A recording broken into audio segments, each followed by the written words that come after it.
Lo dijo en la primera hora. Al cerrar la semana, querida audiencia, está claro que la noticia más importante de estas horas es la expectativa en torno a lo que va a pasar ya mismo en menos de 4 horas. A las 10 de la mañana, 3 horas y media más o menos, un poquito menos, 10 de la mañana está convocada o autoconvocada la sesión del Pleno de la Asamblea Nacional. Será la sesión de instalación. Es una sesión que se hace sin convocatoria oficial previa. La norma legal habla de que cuando la asamblea es elegida, los legisladores en condiciones normales se autoconvocan y se instalan el 14 de mayo del año de la elección a las 10 de la mañana. En este caso es evidentemente una circunstancia distinta. La fecha no está regulada por la Constitución ni tampoco por el Código de la Democracia y menos por la Ley Orgánica de la Función Legislativa. Es una instalación atípica. 6 meses después volvemos a tener Asamblea Nacional. El 17 de mayo, miren ustedes, junio, julio, agosto, septiembre, octubre, noviembre, justo hoy, miren esas coincidencias. Hace exactamente 6 meses, a esta hora, reportábamos la decisión del presidente de la República de disolver el poder legislativo. Fue a las 6 de la mañana. Me acuerdo que estábamos comenzando con el informativo y justamente poco después de las 6 de la mañana llegó a nuestra mesa de redacción ya la confirmación de la disolución de la Asamblea dispuesta por el presidente de la República. Y de esto hace exactamente 6 meses, más o menos como a esta hora. El comentario era generalizado. 6 meses después volvemos a tener asamblea. Y el gran reto de la legislatura que se va a instalar el día de hoy es aprender de los errores del anterior. Más allá de que está claro que el país no mejoró, la situación del Ecuador no fue mejor después de la disolución de la asamblea, pero no tuvimos protestas ni la gente en las calles defendiendo a su parlamento ecuatoriano, defendiendo a los legisladores, porque la asamblea estaba claramente desprestigiada. Una asamblea con una calidad no pobre, sino paupérrima. Mediocre. Una asamblea que se dedicó básicamente a la pugna política. Una asamblea que nunca sintonizó con las verdaderas demandas del país. Una asamblea que, al igual que pasó con el Ejecutivo, porque aquí hay que establecer corresponsabilidades, ni el Ejecutivo fue completamente inocente, ni tampoco la legislatura. Es decir, las dos funciones del Estado, Ejecutivo y Legislativo, no lograron nunca coexistir. Y por supuesto los parlamentos se desgastan con mucha mayor facilidad. Ya vamos a revisar el desgaste en cambio del presidente. El presidente entra a los últimos 7 días de su mandato con unas cifras de llorar, paupérrimas según perfiles de opinión, y ya lo vamos a revisar en pocos minutos más. Pero se instala la nueva asamblea con una expectativa. Y esa expectativa está marcada por no repetir y no reproducir los errores del anterior. Y entender el momento político que está viviendo la República, entender esta etapa de transición, entender que el país no tiene tiempo que perder y ustedes, los políticos, los legisladores, las legisladoras, deben sintonizarse con esas demandas nacionales más allá de las agendas particulares. O sea, olvídense, entiéndanlo, olvídense de las agendas particulares y asuman el rol que les corresponde en una situación tan compleja que estamos viviendo, entendiendo además que es un periodo corto, tendrán 17 meses para tratar de apuntalar en algo decisiones que puedan contribuir a allanar el camino para que mejoren nuestras condiciones, empezando por la seguridad, la economía, la situación laboral, la relación con el Ejecutivo, la fiscalización, que es absolutamente legítima, es una atribución de la función legislativa, pero hay que entender cómo tiene que ser esa fiscalización. Una cosa es fiscalizar, otra cosa es perseguir. Una cosa es fiscalizar y otra cosa es buscar venganza. Una cosa es fiscalizar y otra cosa es tratar de sacar a aquel funcionario o funcionaria que me cae mal. Que se entienda la naturaleza de lo que significa la fiscalización y el control político. ¿Qué va a pasar el día de hoy? Paso a explicarles rápidamente. La Asamblea se instala a las 10 de la mañana y ahí va a tener un primer problema. Vamos a ver qué pasa. Debe ser dirigida esa sesión de instalación por los asambleístas que lideraron las 3 listas nacionales más votadas en la última elección. Quien dirige o va a dirigir la sesión de instalación es una reproducción de lo que pasó el 14 de mayo del 2021, será Pierina Correa Delgado. Como pasó en 2021, hoy en 2023 Pierina Correa dirigirá la sesión de instalación porque así lo manda la ley, porque ella encabezó la lista nacional más votada, la de Revolución Ciudadana. La subdirección de la sesión de instalación debe ser asumida por quien encabezó la segunda lista nacional más votada, Patricio Carrillo. Que, digamos, hay una discusión clara respecto de el impedimento que tiene para poder ocupar un cargo público. Yo he leído un montón de argumentos sobre la situación del general Carrillo. Esto lo hemos venido comentando desde hace rato, lo comentamos desde el momento de la inscripción de las candidaturas.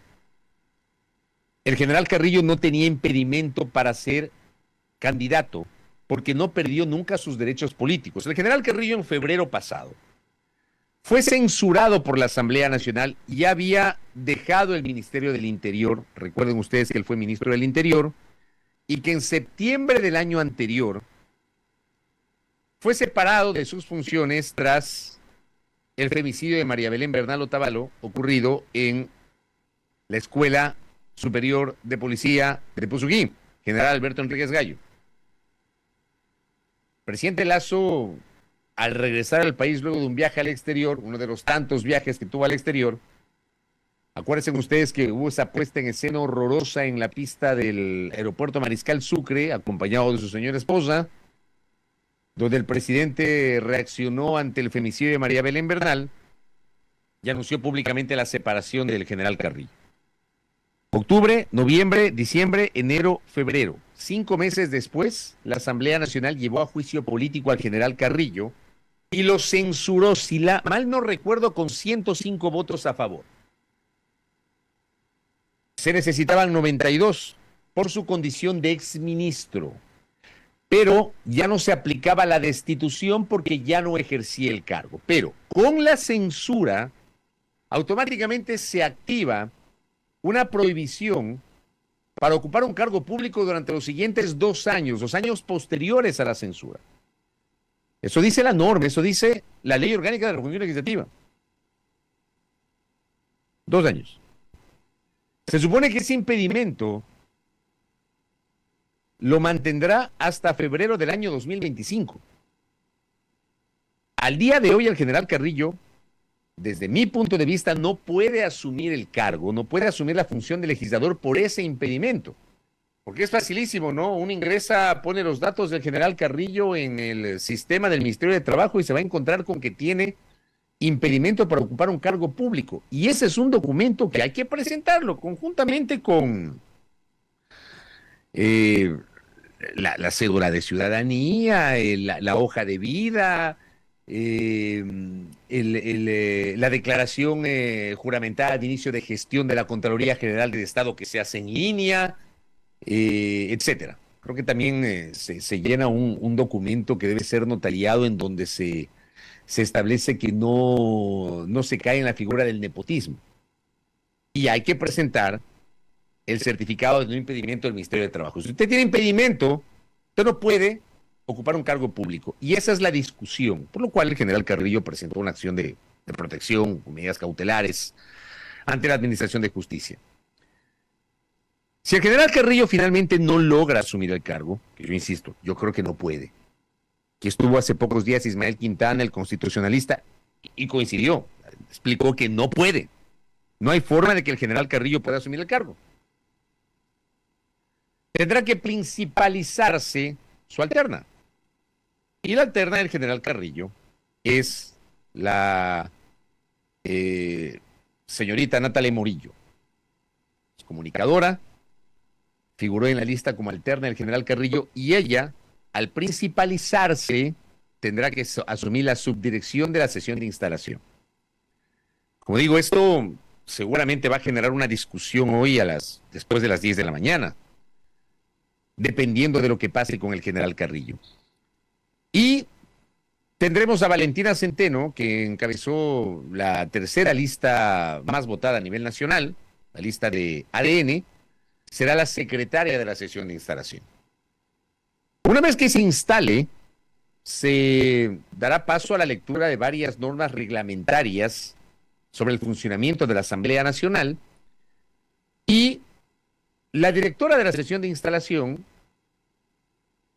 conformará una comisión de 5 legisladores que generalmente se escogen ahí, en ese momento es una cosa muy rápida, 5 legisladores quienes por disposición de la dirección de esta sesión de instalación se acercarán a las curules y revisarán los documentos de los legisladores, básicamente la cédula y la credencial que les acreditan como legisladores, básicamente lo que se hace. Se supone que quienes están sentados, además, ya, tienen registrada su huella dactilar y pueden utilizar la curula electrónica y está habilitado el sistema de votación que hay en cada una de las curules. Eso es lo que tienen que verificar estos 5 legisladores que son distribuidos en el salón del Pleno y se acercan a los legisladores para justamente cumplir con este requerimiento de la sesión de instalación. Culminado esto, que es un requisito de forma, se da paso a la lectura de las normas establecidas en la Ley Orgánica de la Función Legislativa para el siguiente paso, que es el más importante. Instalada la sesión, se debe elegir autoridades, empezando por la presidencia de la Asamblea Nacional. Entonces, la directora de la sesión de instalación procederá a pedir mociones de asambleístas que deberán candidatizar a alguien para la presidencia de la Asamblea Nacional. A esta hora, digo, esto no suele ocurrir siempre, pero el único candidato confirmado es Henry Kronfle. Pocas veces, digamos, he sido testigo de un episodio en el cual solamente haya un candidato. Casi siempre, a lo largo, digamos, de estos procesos que se hacen cada 2 años, de elegir al presidente o presidenta de la Asamblea Nacional, suelen haber negociaciones, hay nombres que por ahí se comentan, hay evidentemente aspiraciones legítimas que tienen los políticos, que tienen los legisladores, y se proponen varios nombres, o varios nombres están ahí en la discusión por parte de los medios, los periodistas que obviamente indagamos con los políticos, generalmente recibimos algunos nombres. Este no es el caso. En 2021, por ejemplo, tuvimos varias votaciones, que finalmente fue elegida la señora Guadalupe Llori, pero tuvimos primero la elección de la fallida elección de Kronfle, a quien le faltó un voto, de Henry Kronfle. Luego a Salvador Quispe, que no fue elegido, y al día siguiente a la señora Llori, que finalmente fue elegida. En este caso, el único candidato es Henry Kronfle, asambleísta nacional reelecto por el Partido Social Cristiano, a quien, digamos, todo apunta que finalmente ahora sí se le va a dar. A diferencia de lo que le pasó hace 2 años y medio, donde le faltó un voto a Henry Kronfle, ahora sí parece que se le va a dar. Y el pronóstico es que va a alcanzar una votación muy importante, creo que podría ser hasta histórica, fruto del acuerdo que se ha estado manejando en la función legislativa a lo largo de esta semana, luego de que el martes, que recibieron las credenciales el lunes 13, que recibieron las credenciales los asambleístas nacionales electos, Perina Correa y Marcelo Holguín de Revolución Ciudadana, Valentina Centeno de ADN y el propio Henry Kronfle del Partido Social Cristiano confirmaron este acuerdo político. Al día de hoy, en este momento, Henry Kronfle tiene asegurados 94 votos como punto de partida. Tiene 51 de Revolución Ciudadana, tiene 25 del oficialismo, es decir, los 14 de ADN, que llegaron de la mano de la elección de Daniel Noboa, pero allí se han adherido otros legisladores se han adherido los 3 de Suma que se separaron de Actuemos y de esta intención de integrar la bancada ética y política, conjuntamente con Avanza, con varios de gente buena, con la Sociedad Patriótica, etcétera. Finalmente decidieron sumarse a ADN. También se suman legisladores de gente buena y algunos independientes, en total son 25. Tiene los 14 socialcristianos puros más 4 que llegaron en alianzas. Los socialcristianos computan 18. Y ellos tienen 94 legisladores aparentemente seguros. Siempre utilizo el término aparentemente, porque en la política, como siempre digo, uno no puede estar seguro hasta que no se den las decisiones y las cosas pueden cambiar. La política es así, y de esas hay un montón de experiencias a lo largo de estos 44 años de vida democrática. Tendrá 94, necesita 70, o sea, superaría, si se cumple este pronóstico, superaría con holgura la base de 70. Pero yo creo que van a ser más, porque aquí van a faltar legisladores y yo creo que la expectativa hoy está dada sobre algunos independientes o gente de bloques minoritarios. Veamos qué papel tiene el sector político de Lucio Gutiérrez, de Avanza, etcétera. Claramente había marcado distancias con esta negociación, pero sobre todo el caso de Construye. ¿Y por qué digo el tema de Construye? Porque a esta hora, cuando estoy generando este comentario, Construye podría acceder a una vocalía en el Consejo de Administración Legislativa, teniendo 18 legisladores. Llegaron con 29, pero hay que recordar que perdieron 9 legisladores en el camino. Se quedan con 18. Perdieron más de 9. Llegaron con 29 y se quedan con 18. Al momento, confirmado por ellos. Les alcanza para hacer bancada. Para hacer bancada necesitas 14 legisladores, que es el 10% de la integración de la Asamblea Nacional. Como es bancada, Construye puede aspirar a integrar el CAL, pero para integrar el CAL se requieren votos. Y al final esto es parte de una negociación política. Entonces, ayer conocí que hay la intención de asignar una vocalía del CAL a Construye, que es totalmente legal, pero hay una condición. Construye tiene que respaldar a Henry Kronfle. Si Construye finalmente respalda a Henry Kronfle, solamente sumando Construye, imaginándonos este escenario, hablaríamos de que Kronfle podría ser elegido con 112 votos si se suma Construye, como le estoy planteando, y podrían ser más con asambleístas de otros sectores. De esa votación dependerá, como digo, que Construye tenga una vocalía que les voy a explicar. La primera vicepresidencia, bueno, una vez que se dé la elección, si finalmente es Henry Kronfle, etcétera, una vez que se dé la elección, se le toma el juramento y pasa el presidente de la Asamblea Nacional, una vez que ya ha jurado, pasa a dirigir la sesión. Y una vez que pasa a dirigir la sesión, comienza el proceso de elección de las siguientes autoridades. Usted viene la primera vicepresidencia, la segunda vicepresidencia, la primera, segunda, tercera y cuarta vocalías del Consejo de Administración Legislativa y secretario o secretaria y prosecretario o prosecretaria general. Eso es todo lo que va a pasar el día de hoy. ¿Qué es lo que se prevé y por ahí más o menos iba la negociación o está yendo la negociación? La primera vicepresidencia será para Revolución Ciudadana. Y Revolución Ciudadana se ha decantado porque sea Viviana Veloz, asambleísta por la provincia de Santo Domingo de los Áchilas, que además fue parte de la comisión del caso Gran Padrino, fue además interpelante del juicio político del presidente Guillermo Lasso, cuyo futuro todavía no sabemos. No sé si la Asamblea tendrá ánimos, o tendrá músculo, o tendrá interés en retomar el juicio político a Guillermo Lasso. No sé, uno nunca sabe, ¿no? Yo creo que hay otras urgencias y Lasso está ya de salida. Puede ser que haya alguna intención de retomar ese juicio político que quedó trunco con la decisión de disolución del presidente Lasso de la Asamblea Nacional.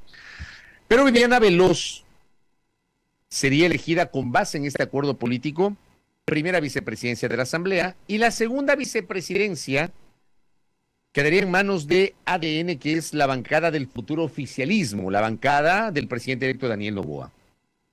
Se hablaba inicialmente de Valentina Centeno, pero aparentemente por un tema de paridad de género, tendríamos presidente hombre, primera vicepresidenta mujer, segundo vicepresidente hombre. Ya ha trascendido, nombre, el de Jonathan Parra posiblemente.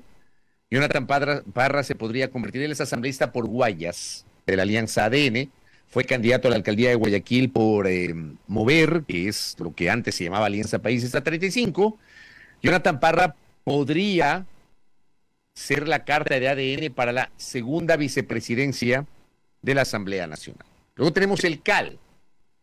En el CAL son 4 vocalías. CAL está integrado por 7 vocales.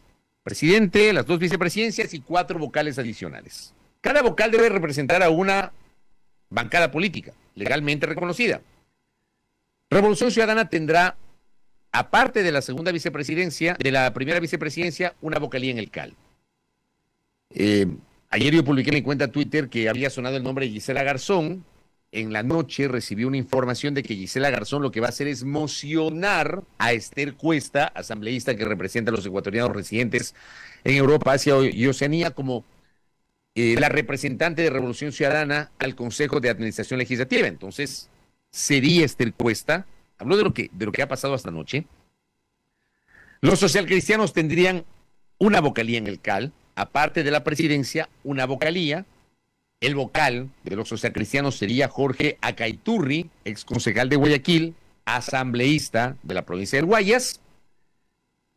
ADN tendría una vocalía, aparte de la segunda vicepresidencia, una vocalía, sería Valentina Centeno, que, digamos, ha sido en estas horas la figura más visible, incluso por su cercanía con el presidente electo Daniel Noboa. Y la cuarta vocalía, dependiendo de lo que pase, insisto, con la votación, sobre todo de la presidencia de la Asamblea, podría ser para Construye, que le alcanza para ser bancada. Como digo, esto es parte de una negociación. Habrá que ver cómo madura, ¿no? Ahora, de lo que tengo conocimiento y tuve conocimiento, Revolución Ciudadana sí estaría dispuesta a respaldar que se le entregue a Construye una vocalía en el CAL, siempre y cuando no sea la asambleísta electa Ana Galarza. En otras palabras, de lo que conocí, Revolución Ciudadana vetó el nombre de Ana Galarza. Y lo que han dicho en Revolución Ciudadana es, ok, nosotros damos los votos para que haya un vocal de Construye, pero no Ana Galarza. Porque claro, con Ana Galarza hubo unas claras diferencias en la asamblea de 2017, a la cual por primera vez llegó Ana Galarza, asambleísta por Tungurahua. En aquel tiempo era asambleísta por Creo. Ana Galarza tuvo un papel protagónico en un primer momento, hasta que luego, fruto de una denuncia, fue destituida de su condición de legisladora. Y hay sectores de Revolución Ciudadana que han vetado el nombre de Ana Galarza. O sea, Revolución Ciudadana estaría dispuesta a votar por Construye siempre y cuando la candidata no sea Ana Galarza. Pero como digo, es como están las cosas a esta hora. Al final esto es política y cualquier cosa puede suceder. Hasta el micrófono casi se me cae. Por ahí más o menos va la cosa. Luego, secretario o secretaria, prosecretario o prosecretaria, que son profesionales que no son legisladores, sino que son generalmente abogados, que son designados, igualmente se los designa por votación. Eso es lo que debería pasar el día de hoy. O sea, me parece a mí que, como están las cosas, si la mayoría política funciona como se prevé, esto debería ser muy rápido. Las mociones, la votación, a veces hay la rectificación o la reconsideración, y luego la siguiente votación. Esto debería ser muy rápido. Debería ser muy rápido. Pero claro, tal vez la duración de la sesión va a depender de cómo se instale, sobre todo por el caso del general Carrillo, que ya la relaté. Asumamos que la sesión, como está la previsión, va a ser muy rápida, digamos que 2 de la tarde, calculo que se podría terminar, digo por la experiencia, si es que no hay tropiezos y si es que esto funciona como se cree, como se piensa que va a funcionar. Y de aquí, ya con las autoridades designadas, la asamblea se volverá a reunir el domingo.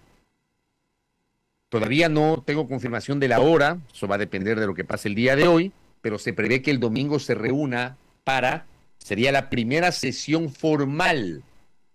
Luego de la sesión de instalación que será hoy, tendremos la primera sesión o la sesión posterior a la instalación. Y la ley orgánica dice que en esa sesión hay que integrar las comisiones legislativas especializadas permanentes, que también es materia de negociación. Son 15 comisiones legislativas especializadas permanentes. Ya hay comisiones y comisiones.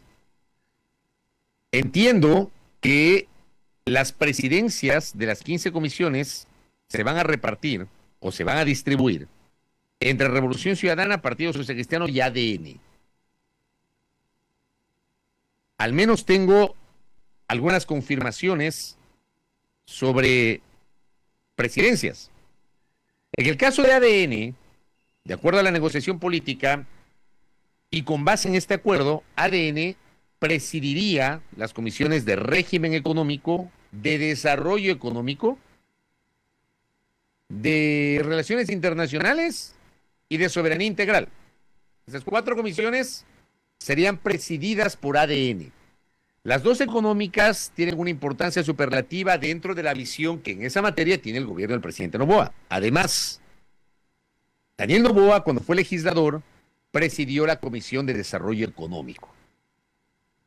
Entonces, no es descabellado que evidentemente a ADN le interesa, el presidente Noboa le interesa que su bancada o que cercanos a él conduzcan las 2 comisiones económicas. En el caso del Partido Social Cristiano, serían educación, derecho al trabajo, soberanía alimentaria y biodiversidad. Y en el caso de Revolución Ciudadana, entiendo que va a tener más de 4 comisiones, todavía no tengo una confirmación de 3 comisiones que serían presididas por Revolución Ciudadana, fiscalización, les doy incluso un nombre, ha trascendido que en esa comisión se propondría el nombre de Pamela Aguirre, asambleísta por Imbabura, para que presida la Comisión de Fiscalización y Control Político, la Comisión de Garantías Constitucionales. Esa comisión, por ejemplo, fue la que en su momento tramitó el caso de los Pandora Papers. Había sido liderada por Fernando Cabascango, que pertenecía al sector o al ala esta radical de Pachacuti, con Mireya Pazmiño, con Peter Calo, etcétera. Esa Comisión de Garantías Constitucionales también, la presidencia sería para Revolución Ciudadana fruto de esta negociación y la otra la de Justicia. Digamos que son parte de las comisiones más importantes que al momento son materia de esta negociación. Habrá que ver cómo se maneja el resto, ¿no? También hay que integrar el comité de ética. El comité de ética es un comité permanente, pero que generalmente se activa cuando hay denuncias contra los legisladores. Y hay las comisiones ocasionales, que también se suelen integrar en el caso del Parlamento ecuatoriano. Entonces, así más o menos son las cosas. Lo de hoy será clave. Será clave para saber qué va a pasar el domingo.